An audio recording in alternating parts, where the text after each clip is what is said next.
Hello doctors. ये मेरे यानी डॉक्टर समीन मंसूरी के metaphorical meaning of mind rubrics का 13वां वीडियो है। इस वीडियो का rubric suicidal disposition from pain in stomach doctor नर की रेपर्टरी में दिया गया है और इसमें सिर्फ ब्रायोनिया एल्बा दवाई दी गई है। सुसाइड या सुसाइडल का मतलब है आत्महत्या या खुदकुशी, जिसमें एक इंसान अपने जीवन का अंत करने का फैसला करता है। अक्सर अनहैप्पी पर्सनल या professional life, disturbing emotions, disease, drug addictions, business में नाकामी, लव लाइफ, पैसे या किसी और कारण से भी इंसान अपनी लाइफ एंड करने की सोच सकता है। डिस्पोजिशन मतलब ज़्यादातर सिचुएशंस में एक पर्टिकुलर तरीके से रिएक्ट करने की एक व्यक्तिगत प्रवृत्ति। मतलब ये इंसान प्रॉब्लम्स के समय यूजुअली इसी तरह से बिहेव करता है। फ्रॉम इस शब्द का मतलब है किसी प्रॉब्लम का सोर्स या ओरिजिन, जहां से वो तकलीफ शुरू हुई है। स्टमक, हमारे शरीर में स्टमक के दो फंक्शंस हैं। पहला, स्टमक में खाना आने पर इंसान की भूख मिटती है, वरना पेशेंट खुद को हंग्री ही महसूस करता रहता है। फिर जो खाना हम खाते हैं उसे स्टमक स्टोर करता है और डाइजेस्ट करता है। तो यहाँ स्टमक एक स्टोरेज ऑर्गन की तरह काम करता है।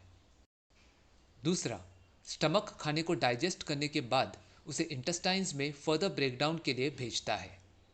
अब खाने के न्यूट्रिएंट्स खून के जरिए दिमाग, लिवर और शरीर के बाकी ऑर्गन्स और सिस्टम्स को पहुंचाए जाते हैं।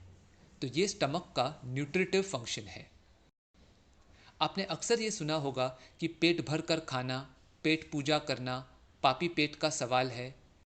इन फ्रेजेस का मेटाफोरिकल मीनिंग यही है कि स्टमक को इंसान के खाने पीने से जोड़ा गया है, क्योंकि स्टमक को भरने के लिए हमें खाना यानी फूड की ज़रूरत पड़ती है। तो अगर स्टमक में एक्सटर्नली या इंटरनली किसी इंजरी या डिजीज़ के कारण प्रॉब्लम आ जाए तो इससे दो नुकसान होते हैं। पहला, खाना स्टमक में स्टोर नहीं हो पाएगा, यानी ये सिचुएशन भूखे रहने जैसी ही है क्योंकि स्टमक खाली है। और दूसरा, खाना स्टमक में डाइजेस्ट नहीं हो पाएगा और इवेंचुअली शरीर को न्यूट्रिशन यानी पोषण नहीं मिलेगा। तो दोनों ही सिचुएशंस में इंसान खुद को भूखा और कमज़ोर महसूस करेगा क्योंकि स्टमक ठीक से काम नहीं कर रहा है।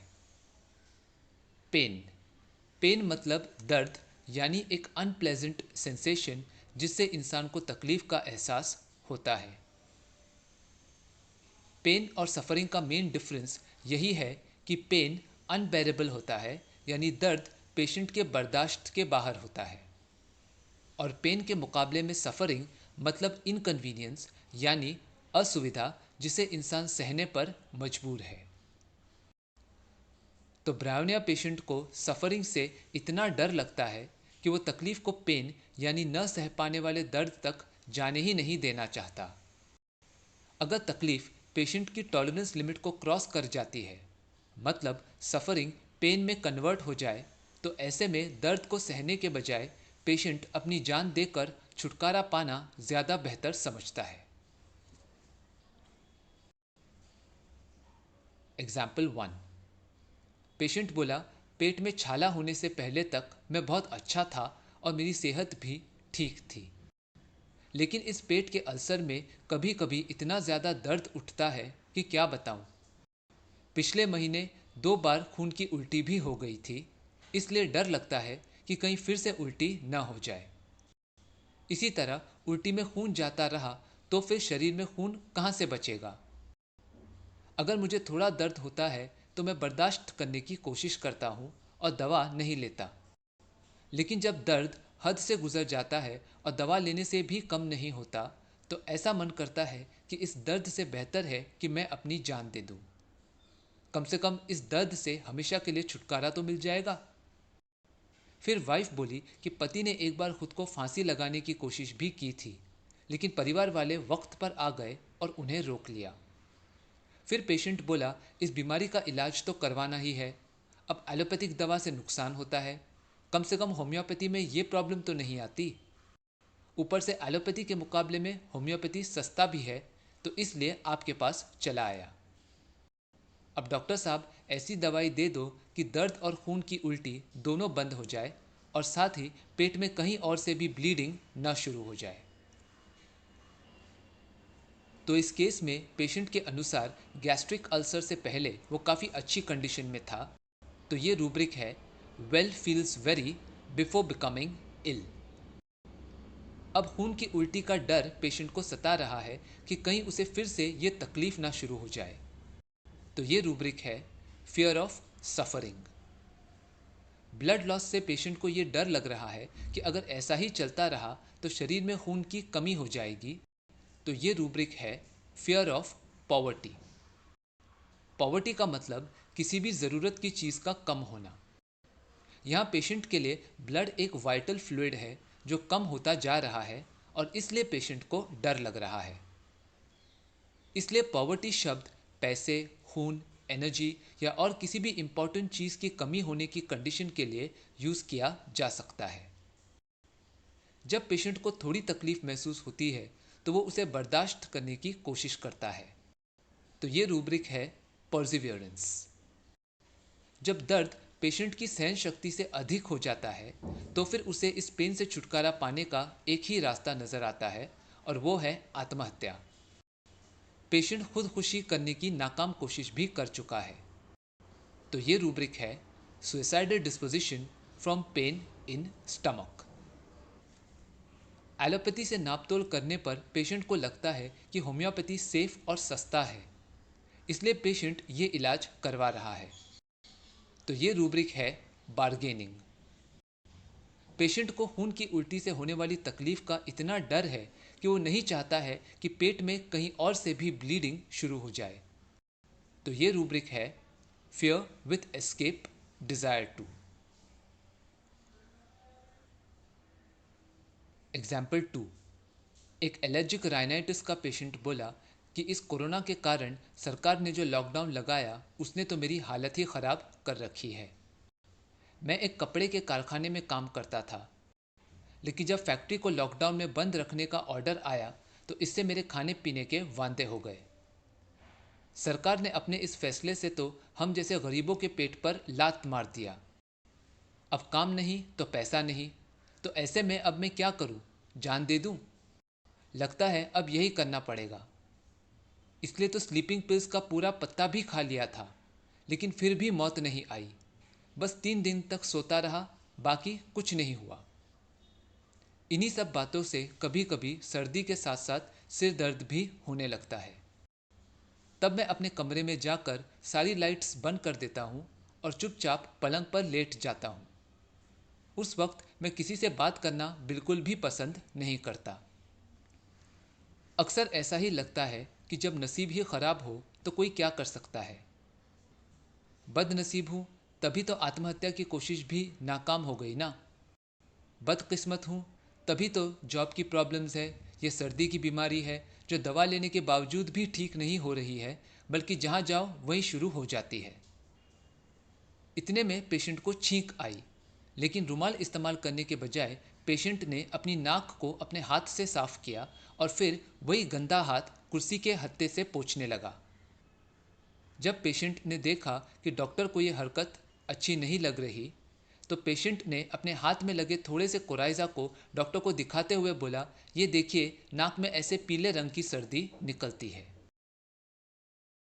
तो इस केस में पेशेंट ने बताया कि लॉकडाउन की खबर ने उसकी लाइफ में प्रॉब्लम्स क्रिएट कर दी। इस बुरी खबर ने पेशेंट को टेंशन में डाल दिया और उसके फिजिकल कंप्लेंट्स को एग्रेवेट कर दिया। तो ये रूब्रिक है elements from bad news. Lockdown की अनाउंसमेंट ने पेशेंट की रोजी रोटी कमाने के जरिए को नुकसान पहुंचाया। अब पेशेंट के खाने के लाले पड़ गए हैं और साथ ही इस सर्दी ने भी पेशेंट को परेशान कर रखा है।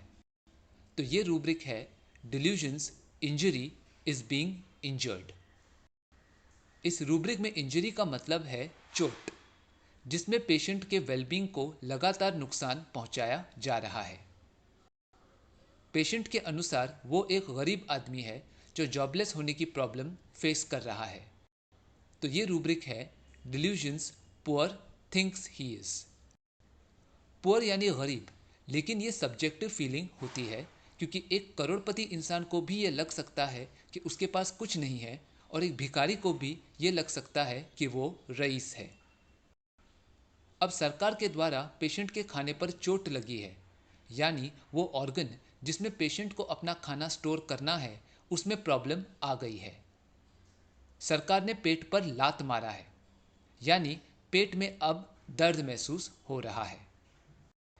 जब पेट में खाना नहीं जाता है तो भूख के कारण स्टमक में हंगर पैंग्स की तकलीफ होनी शुरू हो जाती है।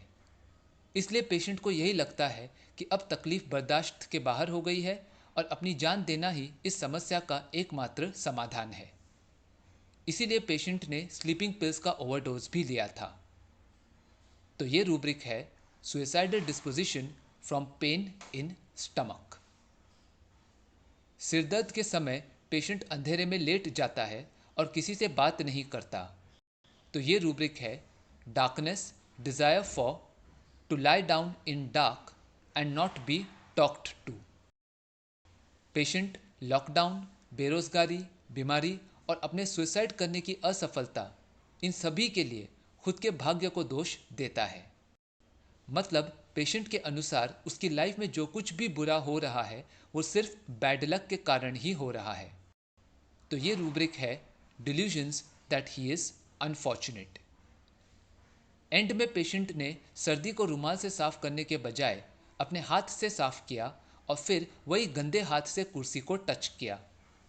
डॉक्टर को भी पेशेंट अपनी नाक के गंदे डिस्चार्जेस इसी तरह दिखा रहा था। तो ये रूब्रिक है dirtiness, dirting everything. Unfortunate feels और delusions that he is unfortunate, इन दोनों रूब्रिक्स के डिटेल्ड एक्सप्लेनेशन और उनके डिफरेंसेस मैंने अपने China office analysis mind rubrics के दूसरे वीडियो में दिए हैं। उसका लिंक डिस्क्रिप्शन में है, तो आप उसे रेफर कर सकते हैं। Suicidal disposition from pain in stomach और सुइसाइडल डिस्पोजिशन बाय स्टार्विंग, इन दोनों रूब्रिक्स के डिफरेंसेस को समझते हैं।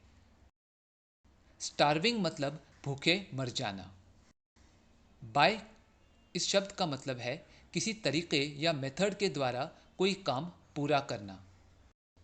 तो इस रूब्रिक में पेशेंट के पास फूड है, लेकिन फिर भी वो आत्महत्या करने के मकसद से जानबूझकर खाना पीना छोड़ देता है ताकि भूख के मारे उसकी तबीयत खराब हो जाए और वो फाइनली मर जाए। एग्जाम्पल, पेशेंट के रिलेटिव्स ने बताया कि जब भी पेशेंट कोई बात को लेकर अपसेट होता है तो वो 2-3 दिन लगातार या तो खाना कम कर देता है या फिर खाना पूरी तरह से छोड़ देता है। जब पेशेंट को ऐसा करने का कारण पूछा गया तो पेशेंट ने कहा कि वो चाहता है कि वो मर जाए और इसलिए वो खुद को भूखा रखता है। एक बार तो पेशेंट की हालत इतनी ख़राब हो गई कि उसे हॉस्पिटल ले जाना पड़ा और आईवी ग्लूकोज भी चढ़ाना पड़ा।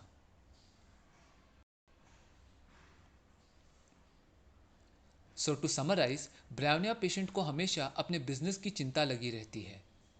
लालची और कंजूस होने के साथ साथ पेशेंट को गरीबी और गरीब हो जाने का डर भी सताता है। ऐसे में अगर किसी भी कारण से उसके बिजनेस पर असर पड़ता है तो उसे भूख से मर जाने का डर सताता है। यहाँ भी पेशेंट को खाना न मिल पाने और पेट में खाना न पहुँच पाने से होने वाली तकलीफ का डर महसूस होता रहता है। अक्सर इन प्रॉब्लम्स के कारण पेशेंट चिड़चिड़ा हो जाता है और ऐसे में वो अकेले रहना पसंद करता है ताकि वो एकांत में कुछ ऐसा सोच पाए जिसके ज़रिए उसकी लाइफ बदल जाए। Anxiety about business, desires full of, greed, cupidity, avarice, fear of failure in business or work, fear of starvation, irritability, desires to be alone, and change desire for। तो मुझे उम्मीद है कि आपको ये रूब्रिक और इसमें मौजूद ब्रायोनिया एल्बा दवाई समझ आई होगी। अगर ये वीडियो पसंद आया तो उसे लाइक और शेयर करें और मेरे इस YouTube चैनल को सब्सक्राइब करें। वीडियो या होम्योपैथी से जुड़े आपके कोई भी सवाल हो या आप फीडबैक देना चाहें तो मुझे कमेंट्स में बताएं। मैं आपके सवालों का जवाब देने की पूरी कोशिश करूंगा। Thank you for watching.